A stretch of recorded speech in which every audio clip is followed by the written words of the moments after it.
We're with Sarah McQuaid, who's performing tonight at the Rocky Mount Library downtown, 6:30 p.m. You can still call quick, get your tickets.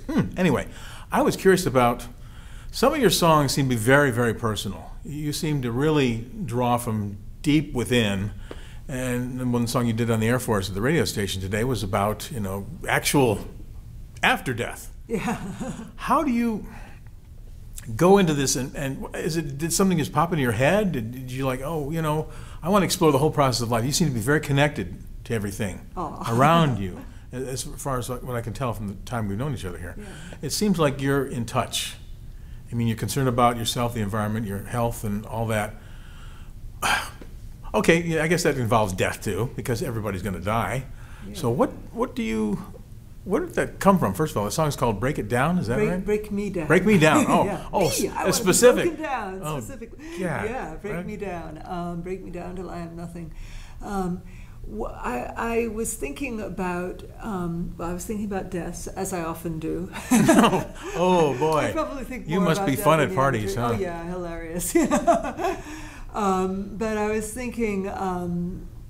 I was thinking, and I was thinking about recycling as well, and because that's a big concern of mine. And so stuff you buy on the road, you got to look at that before you buy it, right? Oh yeah, no, I try really hard. Like I've got my metal water bottle here. I'm not using plastic water bottles. All that stuff. I try and create as little waste as possible. It breaks my heart when I go to your Subways and it's like this plastic salad bowls. It's like, oh no, but. And it's not always 1 and 2s now can only be recycled for some reason in this country. I don't know why. Yeah, there's a lot of plastic can't be recycled, which is why we just shouldn't use it. Well, apparently we pissed off China, so they won't take our 3, 4, 5s and 6s anymore. So, yeah.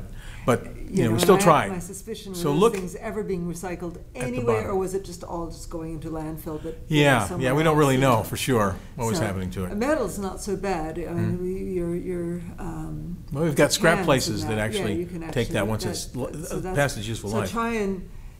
I really like it that in this country you can buy sparkling water or seltzer water in cans, which is great, because in the UK, if you want sparkling water, you've pretty much got to buy it in a plastic bottle. And, really? And I'm happy drinking just tap water, but Martin really likes his sparkling water, so I don't want to deprive him of his sparkling water, but it's great that we can get it in cans. Well, yeah, because there are several places in this area that recycle, and we collect all the cans we can, and if you get it big enough piles, we got $40-50 in a big load, so.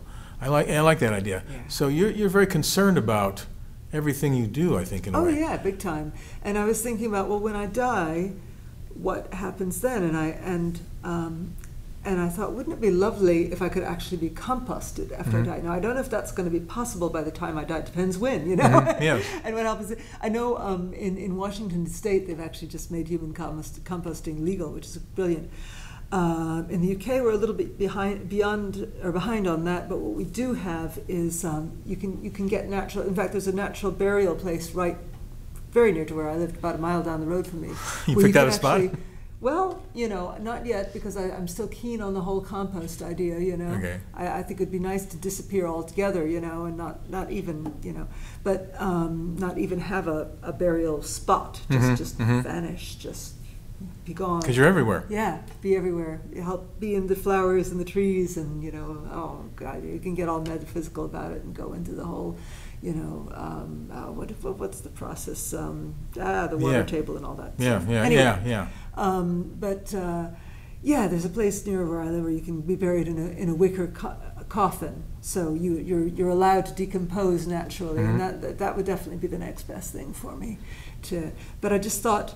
To actually be helping somehow, be helping the earth. Instead of making more problems. Instead of making more problems would be really, really nice. Because, a lot of people think of cremation as being... Oh, great, but the process is all kinds horrible. of nasty gases and stuff and releases them into the atmosphere. So it's not such a great thing at all. So much better to just well, when I read that about you, I looked up and I found 23 different ways to go once you're gone.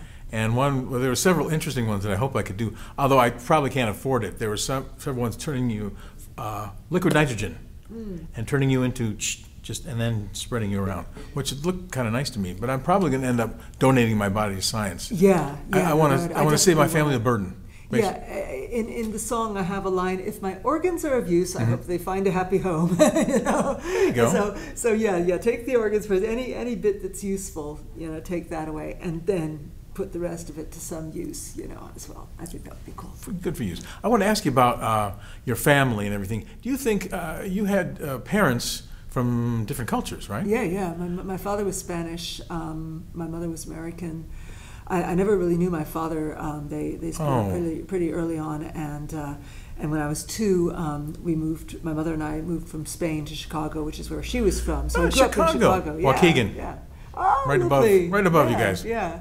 I grew up in Hyde Park, which is where my mother's family had lived for a long time. My great-grandfather was a professor at the University of Chicago, and my best friend went there. Oh my God! Oh. And my great aunt was Jane Addams, who founded Hull House and was the whole settlement house thing. So you got a reputation to live up to, don't you? Yeah, yeah. Speaking of people who are useful in their lives, you know, I'm never gonna.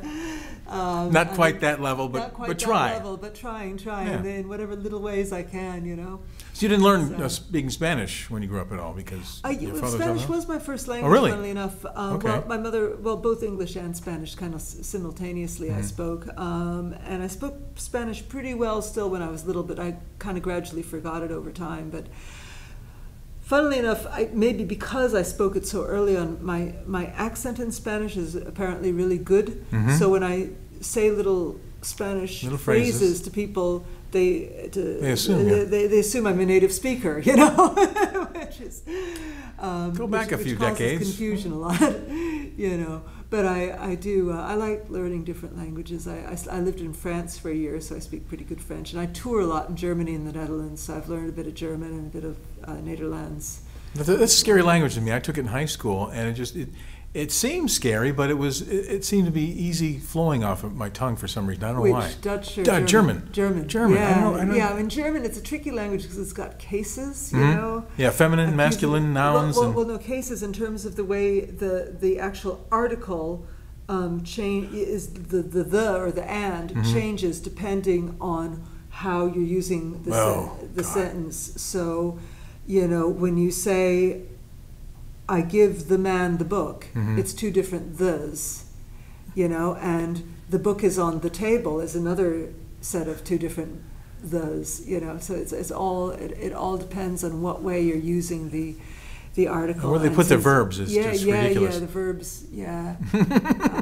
Yeah, the whole grammar. But it all derives from Latin grammar, That's you know. right. So if I'd followed my mother's advice and learned Latin when I was a kid, when I had the chance to, probably all the other languages would have been a lot easier. But I didn't. But anyway. So this has influenced you in your music, in your life, your different cultures and different languages and different. I just try and draw. I try and act like a sponge and kind of get ideas from everything, every bit of music I listen to, no matter what genre, every book I read, every place I go, everything I see. Just try and take in as much as possible, you know, and just be looking and listening. Is there some other music you enjoy too, but you probably don't play or wouldn't play, or? Oh, I listen to everything. I listen to everything from, you know, contemporary dance music to 70s rock to classical music to, you know, other singer-songwriters, folk and traditional music. I mean, I listen to world music, listen to everything. And do you play those songs then? Not necessarily, but I think when I'm writing my own music, sometimes it draws from all those different places. And I do perform music from a lot of different genres as well in my live set, you know. I hope you play First Time I Ever Saw Your Face. That to me is one of the most beautiful songs. Oh, I've got another beautiful song though. I've just recently started doing that I haven't actually recorded yet.